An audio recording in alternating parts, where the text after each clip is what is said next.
tomber, c'est bon. Merci, merci Mathieu. Mathieu, c'est bon. Voilà, ben écoutez, tout le monde a trouvé place ici, j'imagine dans les autres salles aussi.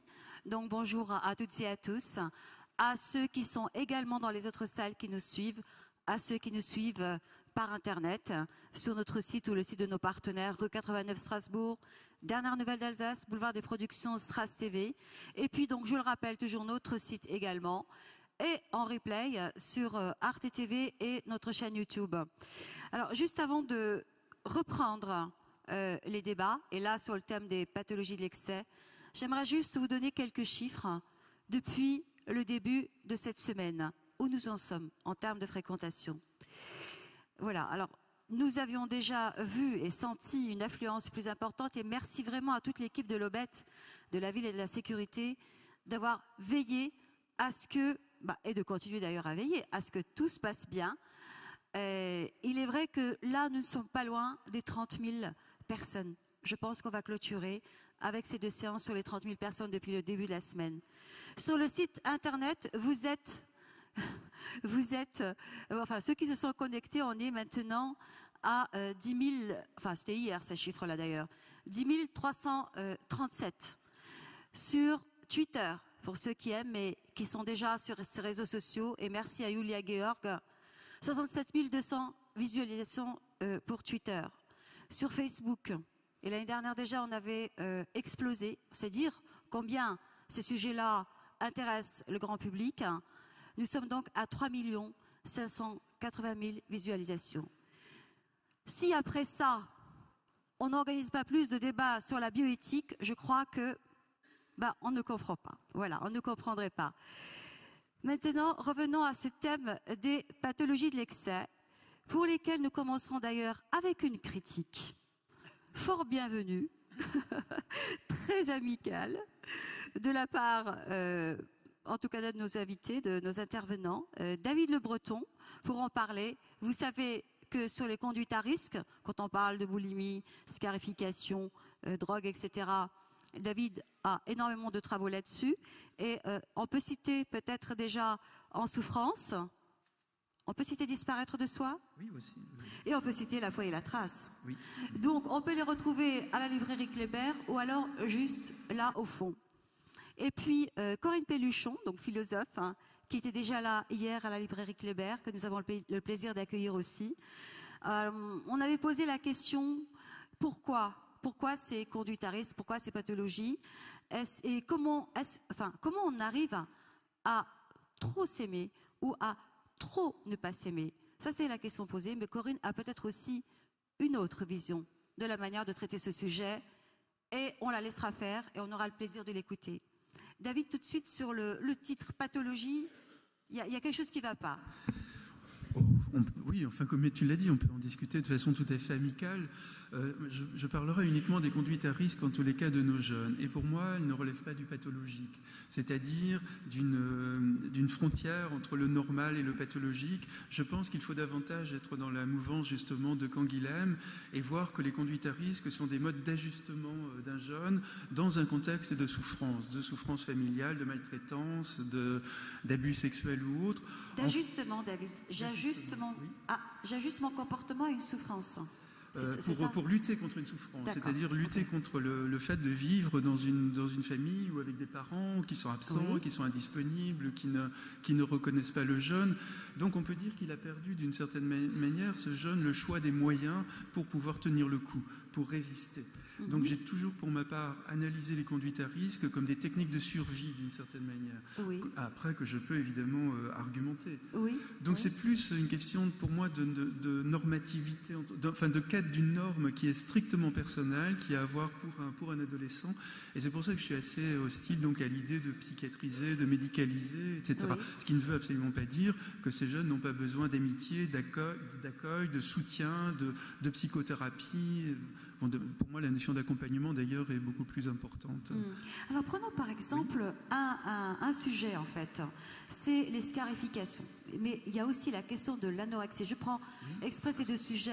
Il y en a un troisième troisième qu'on essaiera d'aborder, parce que je me réfère aux questions qui nous sont venues par Internet, par Facebook, et aussi en passant dans les rangs. C'est vrai qu'il y a beaucoup de personnes qui disent, bon, les scarifications, quand est-ce qu'on en parle des scarifications, de la boulimie, de l'anorexie? Prenons par exemple la question des scarifications, ça répond à quoi? Si tu veux, je préfère très rapidement définir la notion de conduite à risque, Alors, et puis après aussi expliquer pourquoi je suis à l'encontre de cette position de pathologie, de jugement sur les comportements. Alors je vous rappelle que les conduites à risque mettent en danger l'existence du jeune, toutes les conduites à risque, que ce soit les troubles alimentaires, la vitesse sur les routes, l'alcoolisation extrême, la toxicomanie, la violence, la délinquance, les attaques au corps, etc. Elles mettent en danger aussi la santé du jeune à travers, par exemple, le refus d'un certain nombre de soins pour des adolescents qui sont atteints de maladies relativement graves et qui vont refuser tous les soins à un moment ou à un autre. Mais c'est aussi évidemment les séquelles peuvent être victimes d'accidents, de handicaps ou autres au volant de leur voiture en conduisant dans une volonté de démonstration, etc. Elles mettent en question aussi l'estime de soi. C'est-à-dire un jeune peut avoir multiplié par exemple à un moment donné les relations sexuelles non protégées. C'est souvent le cas par exemple après des abus sexuels, après des viols, où il y a une espèce de fuite en avant dans le dégoût de soi, mais qui peut amener aussi un jeune ou une jeune après à regretter et notamment de payer la réputation très fâcheuse qui va lui être faite. Et puis le dernier élément de définition, c'est que ce sont des conduites qui mettent en danger l'intégration sociale du jeune. Parce que les conduites à risque vont souvent de pair avec un désinvestissement scolaire. Et donc ça nous donne des jeunes qui n'auront pas les diplômes requis. Alors donc je me refuse à parler de pathologie, je parle plutôt d'anthropologique pour montrer que les conduites à risque relèvent de comportements que nous avons tous à certains moments dans nos vies, mais qui sont poussés évidemment à l'excès ou à l'extrême. Alors je veux bien d'ailleurs utiliser le mot pathologique dans son sens étymologique. Ce qui vient donc, vous le savez bien, du mot grec pathos, et donc il y a des logiques de la souffrance, c'est d'accord. Mais quand on dit pathologique dans le sens d'un jugement de valeur sur le fait on ne fait pas comme ci, on ne fait pas comme ça, en tant qu'anthropologue, j'ai toujours été très hostile à cette idée de classer les gens en fonction de ce qui est normatif à un moment donné dans une société, parce que plus que dans d'autres disciplines, en anthropologie, on sait bien qu'il faut de tout pour faire un monde. Et comme le disait Blaise Pascal, vérité en deçà des Pyrénées, erreur au-delà, etc. Donc on a un sens de la relativité des choses. Alors pour répondre maintenant après ce détour, mais qui est nécessaire quand même. Un détour qui est bien propre à l'anthropologie d'ailleurs. Pour ma part, je distingue donc un certain nombre de données de grandes figures anthropologiques qui surplombent les conduites à risque. L'une d'entre elles, c'est l'ordalie. L'ordalie, c'est le fait de mettre sa vie en danger, c'est une mise à l'épreuve avec un risque tangible de périr, mais en même temps, la puissance de l'ordalie, c'est que si on survit, si on s'en sort, si on sort indemne de l'épreuve, on s'est démontré qu'on avait une légitimité à exister. Voilà. À défaut donc d'un lien social qui reconnaît sa place aux jeunes, il va interroger une instance anthropologique qui est la mort à travers une mise à l'épreuve. Et donc, à travers sa survie, il se prouve qu'il est quand même valable. Donc là, c'est là où on va trouver la toxicomanie, les tentatives de suicide, qui sont innombrables, autour de 100 000 en France chaque année chez nos adolescents. Je ne sais plus ce que tu avais évoqué aussi.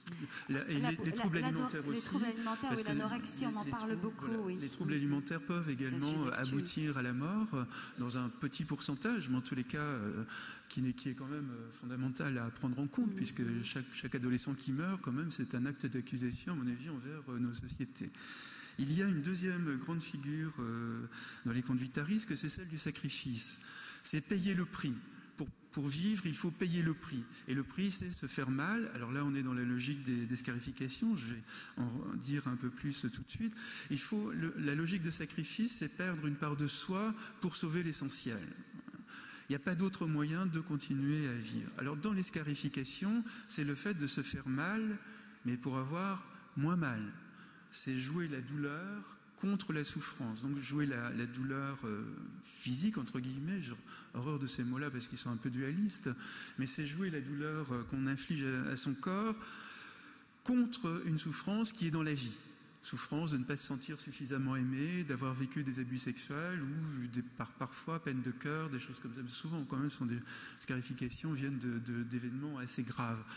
Donc l'adolescente, à travers, ou plus rarement les adolescents, les scarifications sont plus... Enfin, il y a toute une dimension genrée, évidemment, des conduites à risque qu'on n'aura peut-être pas le temps d'aborder, mais les filles sont davantage du côté des attaques au corps et des troubles alimentaires, par exemple. En d'autres termes, les filles se détruisent toutes seules, dans leur coin, là où les garçons vont plutôt se jeter contre le monde, contre les autres, provoquer des accidents de voiture, des émeutes, des violences, etc. On retrouve complètement la socialisation de genre qui fait que finalement, même dans le pire, en quelque sorte, les filles sont encore dans une éthique du care, on pourrait dire. C'est-à-dire, elles se sentent responsables des autres et donc elles vont protéger les autres, là où les garçons ne sont pas du tout dans ce type d'approche. Donc, à travers les scarifications, ces adolescentes vont s'apaiser un court moment. Ça ne dure pas forcément longtemps, ça dure un jour, ça dure une semaine, ça dure plus parfois.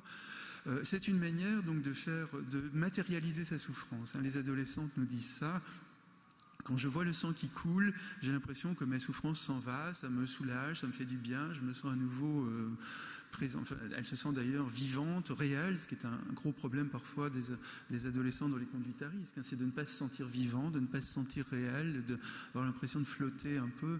Là, les attaques au corps sont une espèce immédiatement de court-circuit qui ramène à soi et qui permettent donc à l'adolescente de reprendre pied dans tous les sens du terme et puis d'affronter sa souffrance d'une autre manière. Mais en tous les cas, il y a toujours ce sentiment de soulagement. Et puis l'autre grande figure des conduites à risque, c'est ce que j'ai appelé la blancheur, et ce que j'ai étudié en profondeur dans mon livre Disparaître de soi, c'est le fait de se défaire de toutes les contraintes de l'identité, ne plus être soi. Même pendant quelques heures ou quelques minutes à la limite. Alors le plus caricatural, si vous voulez, c'est la quête du coma éthylique aujourd'hui, puisque ça touche de plus en plus d'adolescents qui deviennent de plus en plus jeunes, ils ont 12, 13 ans, 14 ans. Ça, c'était pas du tout dans la tradition de l'alcoolisation dans nos sociétés, où on se valorisait plutôt d'être un homme et de tenir l'alcool, de rester debout, avec cette métaphore sexuelle en quelque sorte. Alors que là, il s'agit de boire n'importe quoi, le plus rapidement possible pour tomber évanoui et ne plus être là, plus exactement, mais sans plus être là. Il n'y a plus personne pour répondre. Mais on retrouve ça aussi bien dans les jeux d'étranglement. Je vous rappelle que ce sont des jeux extrêmement dangereux, puisque régulièrement des jeunes en meurent. Mais pendant quelques secondes, là cette fois, ils vivent la syncope et on peut dire que pendant quelques secondes, ça ne leur prend plus la tête, ils sont tranquilles, ils glissent dans un autre monde. Mais toutes les conduites à risque sont également dans cette logique de la blancheur, parce qu'on peut évoquer la transe de l'anorexique qui flotte dans le monde en multipliant les épreuves physiques, sportives, les performances intellectuelles, mais qui est dans une tension intérieure absolument incroyable contre la faim qu'elle repousse en permanence. Donc elle est dans une sorte de transe qui n'empêche pas de vivre, mais elle est un peu dissociée d'elle-même d'une certaine manière, comme évidemment la toxicomanie. Là, ça saute aux yeux. C'est la création d'un contre-monde, la création d'un contre-corps qui n'est plus le corps de la vie quotidienne, mais un corps plutôt de sensations. Et puis c'est l'addiction au net dont on parlait tout à l'heure, c'est disparaître dans les écrans, oui. Disparaître derrière les écrans, à l'image par exemple des irikyo-komi japonais, dont vous savez qu'ils peuvent rester pendant des années enfermés dans leur chambre sans plus voir personne, leurs parents ne pouvant plus rentrer dans leur chambre, d'ailleurs ils devront déposer des plats pour que leur gamin ne meure pas de faim. Alors ce sont paradoxalement des jeunes qui sont d'ailleurs en lien avec le monde entier, parce qu'ils sont sur les réseaux sociaux, mais par contre ils sont dans un refus radical, absolu, du corps à corps, du face à face, du visage à visage, dans une sorte d'autisme social, si on ne rajoute pas social, ça n'aurait pas de sens. Ils sont dans une sorte d'ermitage technologique qui leur permet de tenir le coup eux aussi. Ce sont des jeunes qui sont en grande souffrance, et puis 2 ou 3 ans après, ils sortent enfin de leur chambre, et puis ils reprennent leur place dans le monde, non sans s'être là aussi sérieusement déscolarisés et en ayant du mal après à trouver du boulot ou autre. Voilà, donc pour terminer, les conduites à risque relèvent davantage d'anthropologie, parce que je pourrais vous montrer que l'ordélie, le sacrifice, la blancheur accompagnent nos vies dans plein de circonstances pas toujours banal. L'ordalie, c'est pas banal. Je prends juste un exemple de l'ordalie. D'ailleurs, je lisais récemment, c'était dans Libération ou dans Le Monde, l'une des rescapées du Bataclan qui disait qu'elle avait réussi vraiment miraculeusement à survivre et que désormais, elle vivait chaque seconde avec une intensité absolument prodigieuse. Quoi. Et l'ordalie, c'est un peu ça, où ça passe, où ça casse. Mais quand on survit, ça nous donne le sentiment d'une seconde chance. Ça nous donne la possibilité de rejeter les dés. Et comme ça, quand on échappe par exemple à un accident, quand on est tout seul, quand il y a quelqu'un d'autre, on est plutôt soumis à la culpabilité de survivre. Mais quand on est seul par exemple et qu'on voit sa voiture écrasée, on a soudain le sentiment que l'herbe est incroyablement verte, que les oiseaux chantent merveilleusement, etc. Vous voyez, ce passage symbolique à travers la mort est une forme de relance de l'existence, de métamorphose. Voilà. Et donc c'est ça que vivent entre autres nos jeunes. Et puis le sacrifice, je pourrais vous le montrer aussi, mais je voudrais laisser la parole à Corinne, évidemment, puis on y reviendra peut-être. Et les conduitaristes ont toujours existé, David Le Breton. Non, là par contre, non, faut pas dire. Je pose la question. Non, tu as raison. Non, le paradoxe des conduitaristes, c'est qu'elles émergent dans les années 80. Alors, bien sûr, l'alcoolisation est une vieille histoire de nos sociétés. La toxicomanie, avant les années 60, ça touche quelques anciens coloniaux, quelques artistes, mais pratiquement personne de la jeunesse. Donc on peut, je l'ai fait dans mon travail, on peut dater l'émergence des conduites à risque, et toutes sont incroyablement récentes. Je peux vous donner vite les dates. Oui, peut-être les contextes, et ça répond à quoi, pourquoi à ces dates-là? Alors, oui, alors d'accord. Donc d'abord les dates, par exemple l'anorexie qui aujourd'hui est d'une telle banalité, ça démarre vraiment aux États-Unis dans le milieu des années 70 et ça va progressivement se répandre à travers le monde. Les tueries scolaires, donc des tueries qui sont effectuées par des adolescents contre d'autres adolescents et contre leurs profs, ça n'existe pas pour des adolescents avant le début des années 90. Que des anciens GIs tuent des gens dans la foule, ça c'est vieux dans l'histoire de l'Amérique, mais pas des adolescents. Donc début des années 90, et ça s'est répandu aussi à travers le monde. La toxicomanie, ça démarre vraiment dans les années 70, et là il faudrait revoir tout le parcours de quelqu'un comme Claude Olivenstein, justement, qui essaie d'inventer une alternative dans les années 70, parce que les rares toxicomanes étaient traités dans les hôpitaux psychiatriques, mais dans des conditions épouvantables. Et donc, Olivenstein a le sentiment qu'il faut les accueillir autrement, les accompagner avec d'autres moyens. Mais très vite, Olivenstein dit qu'il est de plus en plus dépassé, marmottant est de plus en plus dépassé par une multitude de toxicomanes qui deviennent de plus en plus jeunes et qui posent des gros problèmes de cohabitation, de coexistence, etc. L'alcoolisation extrême, ça date vraiment de ces dernières... ça démarre dans le milieu des années 2000 que des ados boivent pour le coma, pas pour l'ivresse. Ça, c'est une très vieille histoire, encore une fois. Les tentatives, on a réussi, grâce à des politiques de prévention, à diminuer un peu le taux de suicide et le taux des tentatives de suicide. Et puis les dernières en date, d'ailleurs, de ces conduites à risque, c'est le djihadisme, évidemment. C'est là non plus une manière de se détruire soi-même, mais de détruire le maximum de gens autour de soi. En ce sens, d'ailleurs, il y a un lien très étroit que j'ai essayé de mettre en œuvre dans un récent article dans la revue Le Débat. Il y a un lien très étroit entre les tueries scolaires, dans le profil de ces jeunes. Les tueurs scolaires ressemblent comme deux gouttes d'eau aux djihadistes. C'est la même volonté de se venger de la société, la même volonté aussi de disparaître, de mourir, la même quête de notoriété, de marquer l'histoire d'une pierre rouge, que tout le monde se souvienne de soi, mais dans la tragédie, la même jubilation de penser au massacre qu'on va commettre et d'imaginer la douleur des gens, etc. Voilà, pour moi, ils sont donc très récents et ils renvoient en deux mots à l'individualisation grandissante de nos sociétés, au fait qu'on est de moins en moins porté par le collectif, porté par des valeurs communes, mais nous avons chacun de nous à nous mettre au monde, à inventer les significations et les valeurs à travers lesquelles nous allons vivre. Donc la plupart d'entre nous, nous sommes heureux évidemment de cette liberté infinie qui nous échoit aujourd'hui. Jamais sans doute nous n'avons été aussi libres dans toute l'histoire de l'humanité, mais il y a un certain nombre de garçons ou de filles qui sont dans cette peur de la liberté, qu'avait d'ailleurs déjà pointé le psychanalyste Erich Fromm aux États-Unis dans les années 50-60, mais ça restait un peu presque anecdotique, alors que là, ça prend une ampleur sociologique absolument considérable. Donc la question qui est posée, c'est la difficulté d'être un individu dans nos sociétés contemporaines, la difficulté de s'autoriser, de se légitimer, à donner un sens à sa vie, avoir des, alors que jusque dans les années 70, il y a encore des cultures de classe, il y a encore le sentiment qu'on peut changer le monde pour les uns, changer le monde dans le sens de Rimbaud, changer la vie pour beaucoup, transformer la société pour beaucoup d'autres qui s'engagent dans le militantisme. Il y a l'horizon éventuel du socialisme, du communisme, je ne sais pas quoi.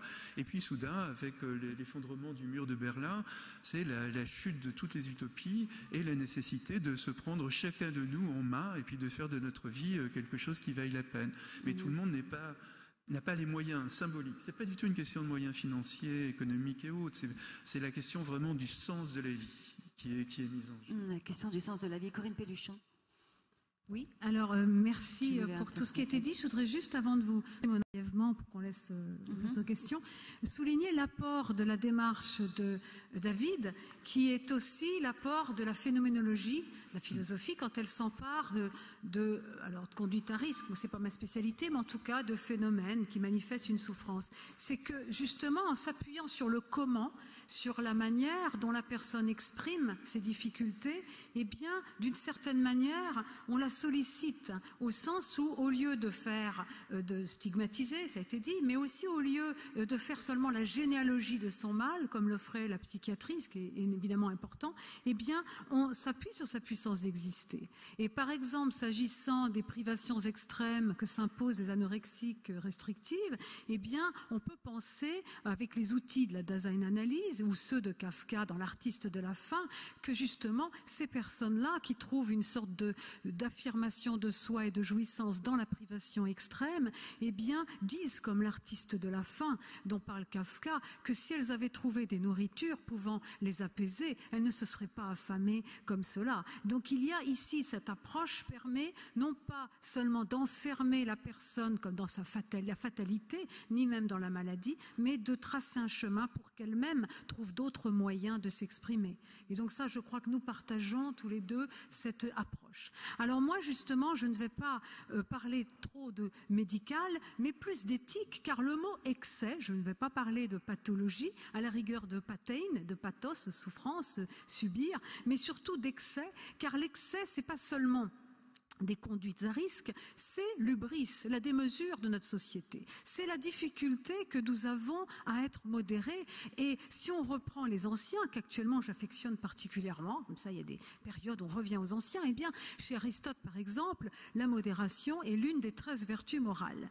La sophrosune, la modération qui peut se décliner dans les appétits, le boire, le manger, mais aussi évidemment la sexualité, tout cela, mais aussi la modération dans chacun de mes actes. Car en fait, la modération est au cœur de toutes les vertus morales et même intellectuelles comme la prudence, puisqu'il s'agit de trouver le juste milieu entre le trop et le trop peu, tant dans la nourriture que aussi dans l'estime de soi, que dans ce qu'on attribue aux autres, donc dans la justice, etc., etc.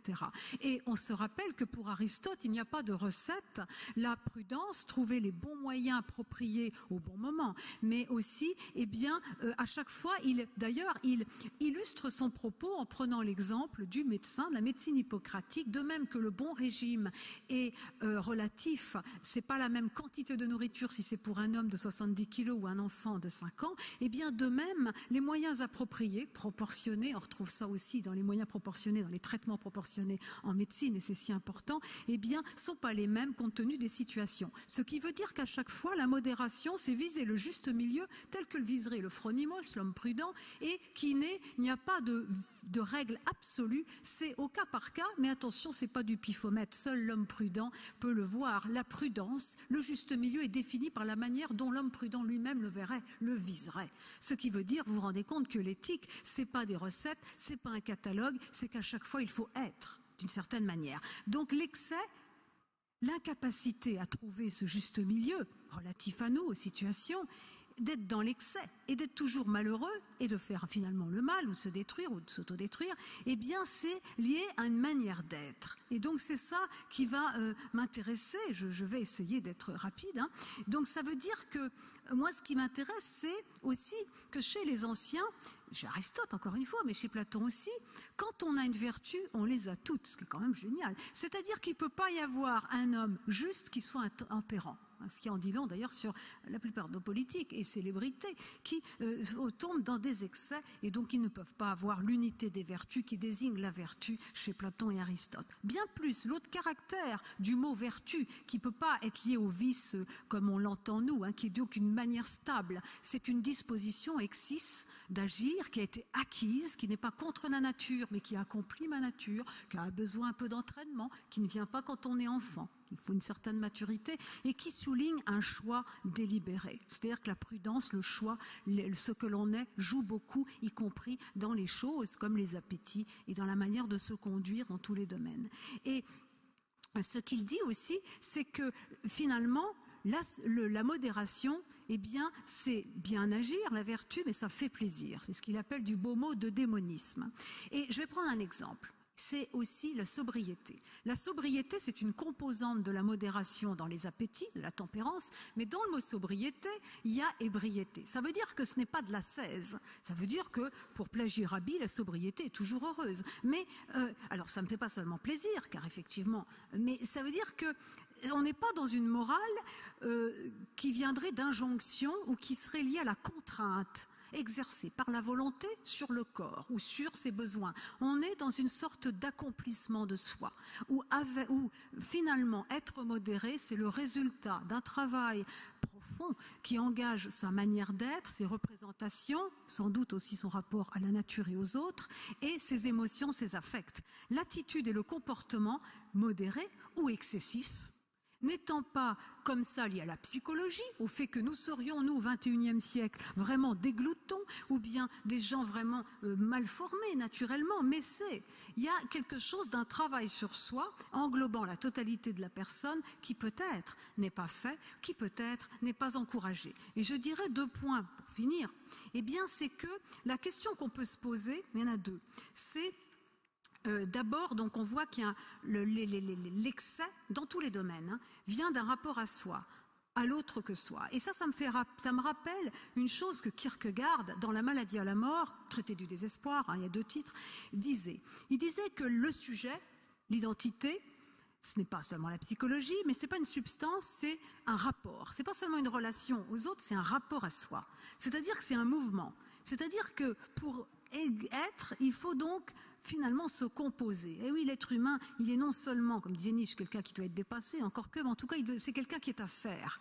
D'une certaine manière, si on est un brin d'herbe, c'est plus facile, on est enfermé dans son concept. Nous, eh bien, nous sommes indéterminés. Et en plus, c'est la néoténie, nous ne sommes pas finis en naissant. Il faut nous achever, pas en nous tapant dessus, ou comme tout à l'heure, avec le fameux conte, la mort moderne, mais en s'accomplissant. Hein, la perfection, c'est justement ce mouvement mais qui se fait avec la condition humaine, avec les ressorts de l'humain, et non pas avec des injonctions venant de la société, des normes sociales ou dit de la religion, et finalement faisant que c'est contre notre bonheur, puisqu'au contraire, on trouvera une sorte d'accomplissement.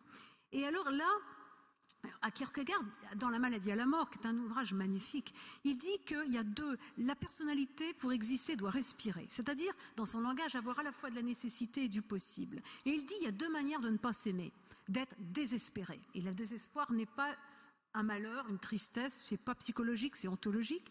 La première manière, c'est quand on manque de nécessité. Et alors on devient un peu une girouette et surtout on met toute son assiette dans les yeux d'autrui et c'est là qu'on est sous emprise, justement. La condition de possibilité de l'emprise, c'est quand on manque de moi. En langage moderne, pour parler comme Kierkegaard, on manque de moi, on manque de nécessité. Et du coup, nos amours seront désespérés et finalement on n'aimera personne puisqu'on n'a rien à donner. On n'est qu'un vide. Et ce vide, on se remplit sans arrêt et on est toujours malheureux, etc. Bon, bref, exit la passion, cette passion-là. L'autre, c'est quand on s'aime trop, on veut se chercher partout et du coup on étouffe, on est trop nécessité, on manque de possible. Et Kierkegaard dira « Seule la foi extirpe du désespoir ». Alors évidemment, on est mal parti, puis on ne croit pas en Dieu, mais lui il veut dire que seul le fait de plonger dans la puissance qui m'a posé, dit-il, c'est-à-dire que le rapport à Dieu est une passion. Bon, alors si on enlève Dieu, puisque bon, on peut aussi s'en passer, je pense, et la philosophie doit être athée, comme disait mon maître Léo Strauss, même quand le philosophe est chrétien, elle s'adresse à autre chose, elle ne doit pas exiger une croyance en un au-delà. Comment dire ça en langage rationnel, laïque? Eh bien, je crois que ça veut dire que le moi est un rapport à l'autre que soi. C'est une composition. C'est pas seulement l'ego. Et nous vivons souvent au niveau de l'ego. Et c'est là que nous nous remplissons des normes sociales plus ou moins objectives et qui sont complètement façonnées par le marché, par le diktat de la performance, du jeunisme, etc. Qui fait que d'une certaine manière, être excessif parfois, c'est dans une société d'abondance qui prône la jouissance effrénée, etc., se restreindre pour certaines, des anorexiques que j'ai pu rencontrer, c'était presque échapper à ce monde qui les dégoûte. Être dans l'excès, c'est aussi, pour le meilleur et souvent pour le pire, échapper à ces normes trop étroites, à ces définitions trop étroites, ou de la féminité, ou de la virilité, etc., etc.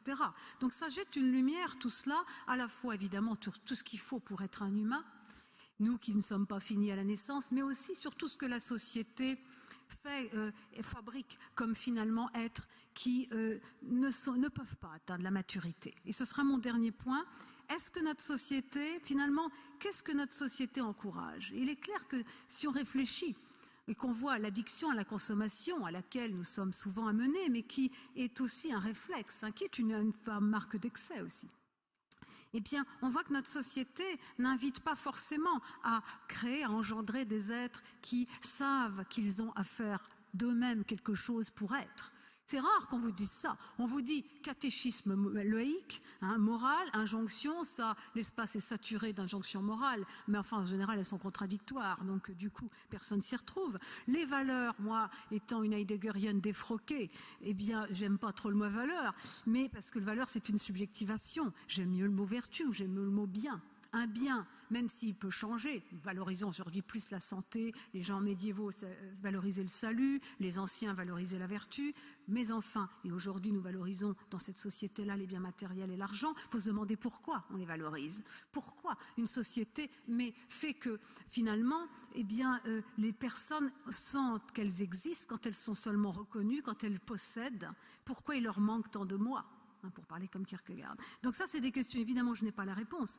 Ce que moi, je peux dire, comme philosophe, qui fait donc de l'éthique, justement, et qui relie les anciens, c'est-à-dire qui suis très vieille, d'une certaine manière, et qui, dans le monde actuel, parle avec ses inactuels et ses grands. En quoi Platon et Aristote peuvent-ils nous éclairer sur notre situation? Eh bien, peut-être en nous disant que l'éducation, c'est pas seulement des contenus comme ça, c'est pas seulement apprendre à être ouvert, à connaître les langues, à être ouvert à l'altérité, c'est évidemment fondamental, mais c'est peut-être aussi savoir reconnaître parmi les diverses valeurs qui vous sont proposées, ou diverses fins FINS qui vous sont proposées, celles qui méritent peut-être d'exister, celles qui sont des biens en soi et qui sont des biens plutôt relatifs. Donc là, il y a quelque chose, la formation du jugement, c'est pas seulement le jugement logique qui permet d'exercer son esprit critique pour ne pas avaler ce qui est de poison de la société, mais aussi pouvoir aussi embrasser des biens qui font que soi-même, eh bien, on accède à une autre manière d'être, on est plus stabilisé. Donc voilà, il y a toutes ces réflexions et je crois que c'est suffisant. Il faut laisser la parole à la salle. On va leur passer la parole, mais juste une question encore en t'écoutant David, entre l'absence de dessin collectif et puis même l'absence totale, j'allais dire évanescence, non, c'est l'absence. Et puis cette société où ces valeurs en fait qui n'ont rien de n'appel à une certaine vertu, au contraire, une injonction de valeurs qui sont quantifiables. Comment recréer ce rapport à soi et à l'autre? C'est très difficile aujourd'hui. Si je puis me permettre, déjà, faut savoir qu'un être se construit, à se construire. et que d'abord, et que finalement vivre, ce n'est pas seulement vivre pour soi, avoir des fins limitées. Il y a aussi, d'une certaine manière, ça a été cité hier, Warum Krieg, pourquoi la guerre, quand Einstein a demandé à Freud pourquoi il y a la violence, etc. Et Freud dit, bon, il y a l'idée de détourner les pulsions négatives pour des activités qui, justement, socialement, vont être utiles, intéressantes. Bon, mais finalement, qu'est-ce que la culture? La culture, c'est finalement décentrer son regard, décentrer le temps et l'espace et décentrer son regard. Et la culture, c'est ce que je disais Strauss. Strauss disait dans l'éducation libérale et démocratie dans les années 60. Léo Strauss, philosophe allemand, juif allemand, émigré aux États-Unis, qui a connu l'effondrement de la République de Weimar, le nazisme, qui, j'en parlerai peut-être tout à l'heure, a écrit un très beau texte sur pourquoi les jeunes nihilistes allemands sont devenus nazis, et c'est extraordinairement intéressant. Eh bien, il dit que la démocratie de masse, qui est la nôtre, médias, etc., peut-être pour se soutenir dans ces institutions, a besoin d'individus qui soient cultivés, qui aient le sens du beau, des belles choses, qui puissent les reconnaître, qui puissent reconnaître parmi les différentes fins qui sont proposées, celles qui méritent peut-être d'être accomplies. Voilà. Et que justement, le paradoxe, c'est que la démocratie n'encourage pas cela. Mais qu'il faut donc, comme si, pour justement remédier aux effets destructeurs de la culture de masse, l'idée que la démocratie peut être dégradée de l'extérieur, mais aussi de l'intérieur par le type d'homme qu'elle fait naître, l'individualisme n'étant pas une cause, une sorte de quelque chose qui viendrait de nous, mais la résultante aussi de conditions d'existence, et voilà, et bien pour remédier à ces effets-là, eh bien il s'agirait donc de connaître les grands textes, de se cultiver, d'apprendre à apprécier les choses. Et il a ce mot que moi j'aime beaucoup, c'est pas pour faire mon Finkielkraut, comme dirait Sadek, mais il dit, les Grecs avaient un mot pour le mot vulgarité, apérokalia, manque d'expérience des belles choses. Est-ce que la perte du goût ne serait pas aussi, ou l'éducation du goût, inversement, est-ce que la perte du goût, qui touche à la fois l'intellect et le sensible, la culture et qui débarbarise l'individu, comme dit Hannah Arendt, qui fait que voir quelque chose de beau, c'est dire le voisin pourrait aussi voir que c'est beau. C'est pas comme le chocolat blanc ou le chocolat noir où c'est chacun son avis. Il y a quelque chose qui tend vers l'universel malgré tout. Si, voilà, ça débarbarise, dit Hannah Arendt. Eh bien, peut-être que justement nous avons perdu ce rapport à l'universel, on appelait ça raison, on appelle ça le goût chez Hannah Arendt, le jugement, et que justement la culture fait qu'on devient plus vieux que soi-même et d'une certaine manière inactuel et actuel. Il y a cette idée de traverser les époques, mais aussi d'apprendre à s'élargir, et jusqu'à, par exemple, aussi éduquer, jusqu'à aussi faire que nous ne sommes pas seulement un empire dans un empire, nous ne sommes pas seulement les maîtres à bord, et seulement les créatures qui devons tout posséder. Et pour finir, moi je ferai quand même un lien entre l'absence pas de maîtrise de soi, mais de gouvernement de soi, et le pouvoir sur autrui, le manque de power to et le fait d'avoir un power over somebody. C'est l'idée de la domination. Nous sommes dans une société qui pousse finalement à la domination et seule domine. Finalement, la violence est une force faible. La domination est l'exercice sur autrui et le fait d'asseoir sa personnalité, de l'éprouver en avilissant l'autre ou en l'anéantissant. Et ça, c'est possible quand un être n'a pas assez de moi, quand un être justement n'a pas confiance en lui, mais aussi dans la vie. Et c'est lié à une organisation qui n'est pas seulement psychologique, qui vient de tout ce rapport à soi dont j'ai essayé de dresser quelques mots. Alors on va, si tu veux répondre, David, oui bien sûr, et je vais passer dans la salle, prendre une ou deux questions. La difficulté qui nous est posée est celle de devenir des individus dans un contexte social et culturel extrêmement difficile. Devenir un individu, c'est-à-dire élaborer ses propres ressources de signification et de valeur pour trouver sa place dans la société, puisque désormais nous n'avons plus de réponse qui nous soit donnée, nous ne sommes plus des héritiers, comme le disait aussi Hannah Arendt, et nous avons donc à réinventer le monde qui nous entoure. Alors dans le contexte des conduitaristes que j'ai oublié tout à l'heure, mais c'est pas toujours facile de parler comme ça à toute allure. À toute allure. Et en oubliant, oui. Donc j'ai oublié aussi... Des notions en plus aussi profondes. Oui, voilà. Et donc j'ai oublié d'évoquer la désinstitutionnalisation quand même, qui a accentué l'émergence des conduites à risque dans les années 80-90, c'est-à-dire la crise de la famille, la transformation profonde de la famille, qui a livré à eux-mêmes énormément d'adolescents à travers d'ailleurs le monde, puisque la désinstitutionnalisation est un phénomène aussi qui participe quasiment de la mondialisation. Donc il y a cette crise de la famille, et puis il y a aussi le fait que nous vivions, pour le meilleur ou pour le pire, dans une profusion de significations et de valeurs. On dit souvent il y a une perte de sens de nos sociétés, c'est malheureusement le contraire. Il y a tellement de significations que le problème est de savoir sur quel pied ça va danser.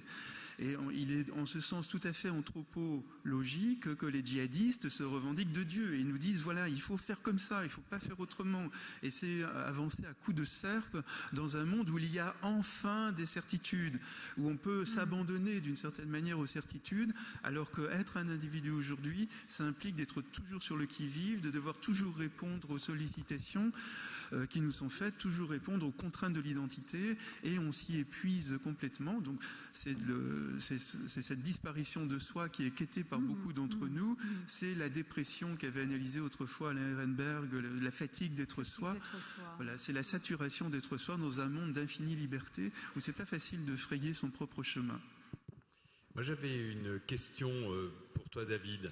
On a l'impression aujourd'hui de vivre dans une société repue, sans besoin. Est-ce qu'on observe les mêmes pathologies ou les mêmes souffrances des adolescents dans les sociétés qui ne sont pas repues? Je pense à des sociétés en guerre, je pense à des sociétés qui ont faim, où tous les sens ne sont pas satisfaits. Nous sommes dans le all inclusive et nos limites, et peut-être que c'est une des causes, mais en tout cas c'est ma question. Est-ce qu'il n'y aurait pas, dans l'absence de bornage de nos besoins, dans notre société actuellement, une des causes de ces souffrances? Et après cela, j'ai une question ici au fond de la salle. Hein, David, on t'écoute. Oui, il y a effectivement une quête de limites qui sont des limites de sens, c'est-à-dire jusqu'où je peux aller trop loin, qui caractérise d'une certaine manière nos sociétés. Ceci dit, je pense qu'il y a quand même énormément d'inégalités, d'injustices dans nos sociétés. Donc au-delà de cette difficulté de trouver ces limites, il y en a qui souffrent de frustration et alimentant donc ce désir de vengeance dont je parlais tout à l'heure pour les tueurs scolaires ou pour les djihadistes ou pour d'autres, cette société de la frustration, du malaise, etc. Ailleurs, effectivement, les choses sont très différentes. Dans le Brésil que j'ai connu dans les années 70, dans les années 80 plutôt, les jeunes avaient autre chose à faire, effectivement, que de vivre des troubles alimentaires ou de tenter de se donner la mort. La mort, elle était peu partout, du fait de la dictature militaire d'une part, du fait qu'il y avait des centaines de milliers de gamins dans les rues et qui devaient se battre pour la survie. Quand on se bat pour sa survie, on n'a pas le temps évidemment d'être dans ces troubles pas de la profusion, mais en tous les cas de la profusion, de la saturation, etc. Et puis dans des sociétés en guerre, là, l'ordalie va être plutôt en jeu dans le fait d'aller se battre pour sa communauté, pour sa religion, etc. Il y a, juste encore en un mot, il y a une société qui est un peu expérimentale au regard de la question que tu poses, c'est le Japon. Tant que le Japon a été dans le redressement économique, il n'y a eu aucun problème avec la jeunesse. Elle se battait, tout le monde d'ailleurs, toutes les générations japonaises se battaient pour le redressement du pays après la Seconde Guerre mondiale. Et à partir du moment où le Japon a accédé à cette plénitude économique, ce plein emploi, et puis où le Japon est devenu une grande nation, on a vu tout d'un coup se multiplier les suicides des jeunes, les tentatives de suicide, les troubles alimentaires et maintenant les hikikomori, etc. Là, de manière spectaculaire, on voit l'envol en quelque sorte du mal de vivre dans une société où les jeunes n'ont plus à se battre pour des valeurs, pour redresser leur pays ou pour des choses comme ça. Ils sont livrés à la profusion du confort et en même temps un confort qui ne donne pas suffisamment de valeur. Et qui renvoie à soi-même et au sentiment qu'est-ce que je suis finalement dans tout ça, je suis rien, je suis nul, je ne sers à rien, je me sens insignifiant, etc. Ok, il y a une demande de parole ici. Oui, une question pour Monsieur Le Breton sur le rapprochement que vous avez fait très intéressant entre les ordalies et les pratiques à risque. Est-ce que, à votre avis, on peut considérer que les ordalies qui intervenaient dans un processus judiciaire, c'est-à-dire que c'était une preuve qui était permise lorsque, à certaines conditions, est-ce qu'on peut, compte tenu de la contrainte judiciaire, quand même rapprocher l'ordalie de la pratique à risque? Je veux dire, quand une personne se voit soumise à une ordalie, est-ce qu'elle avait la même part de liberté qu'a aujourd'hui un jeune qui se soumettrait à un coma éthylique, par exemple?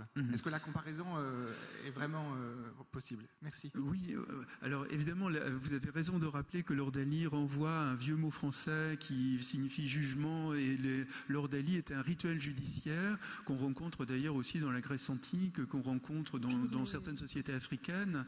Et d'ailleurs, certains mots de la langue française en gardent encore la trace. Quand on dit « j'en mettrai ma main au feu », vous voyez, c'est un vestige des anciennes ordalies.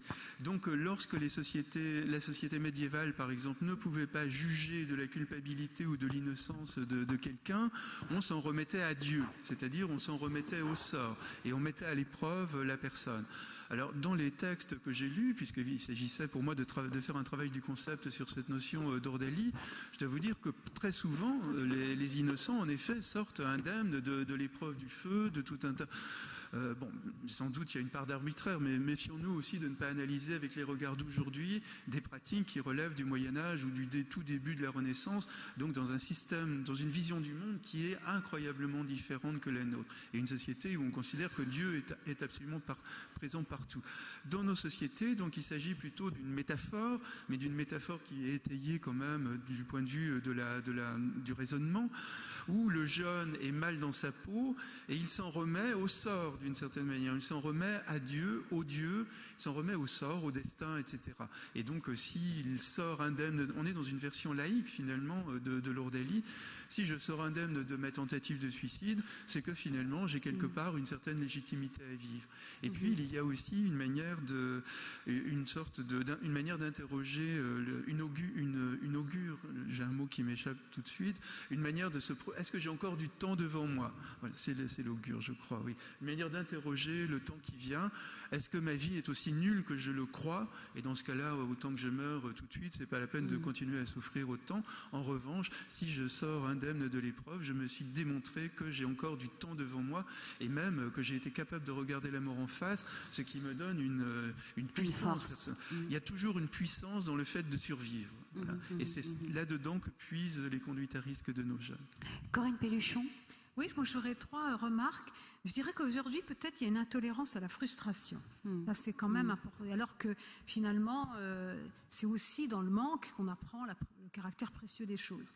Le deuxième chose, c'est le livre magnifique de la maladie d'idéalité de Janine Chassenay-Schmirgel, qui est peu connue, qui a été en son temps une grande psychanalyste, qui dit que tout le monde éprouve l'iflosificat, le sentiment d'impuissance quand on est bébé. Je crois que la meilleure illustration de cela, c'est la Madone d'Edvard Munch, où il y a une dame comme ça, une femme en splendeur et un petit avorton. On a tous été un peu comme ça.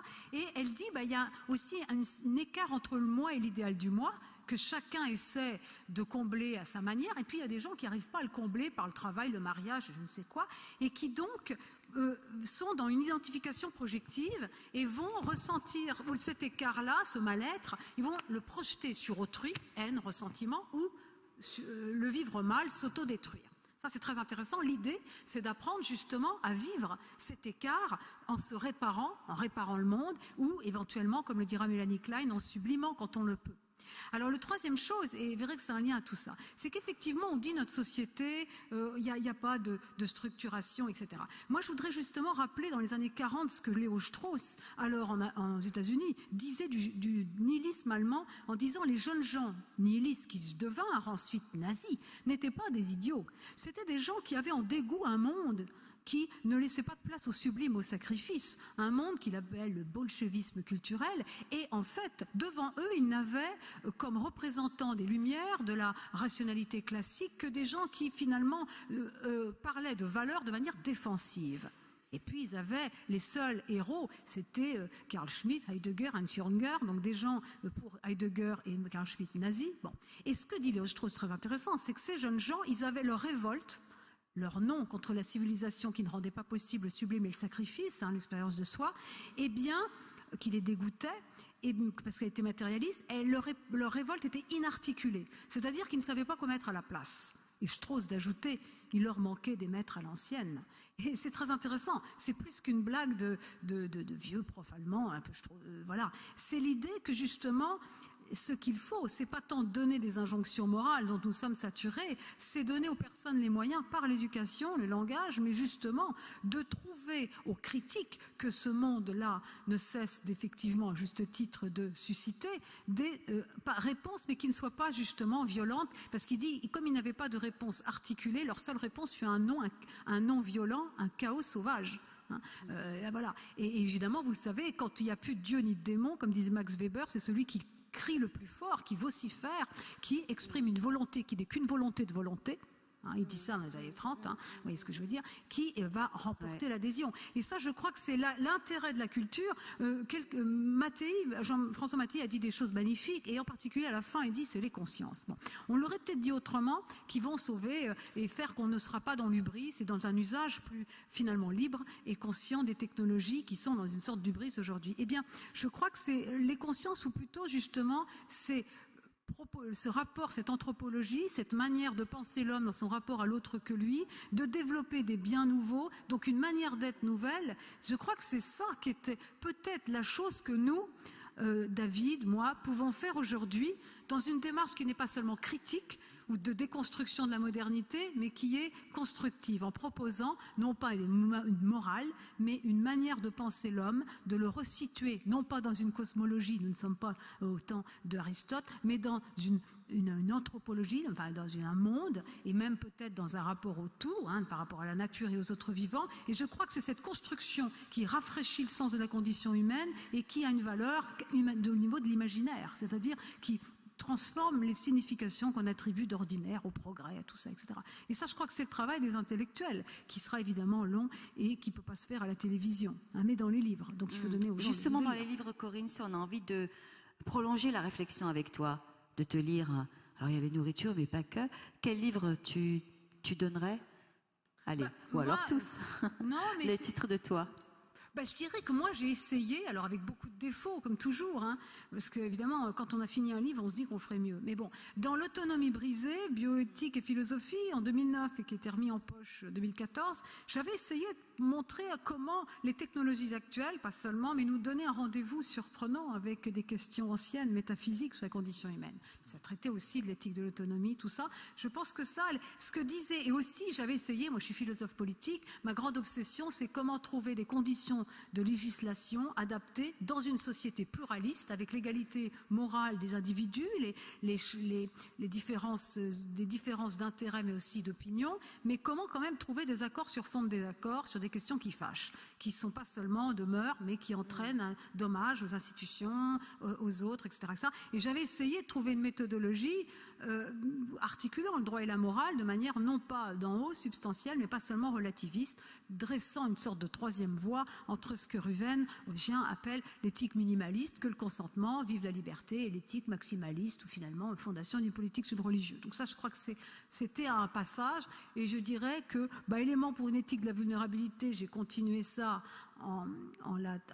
évidemment en mettant au cœur de cette réflexion l'intérêt sur la question animale, qui est évidemment fondamentale, oui. Et puis les nourritures, philosophie du corps politique qui continue. Voilà, donc, et le prochain l'éthique de la considération, ce sera un peu les anciens. Et en plus, tu viendras à Strasbourg pour le présenter.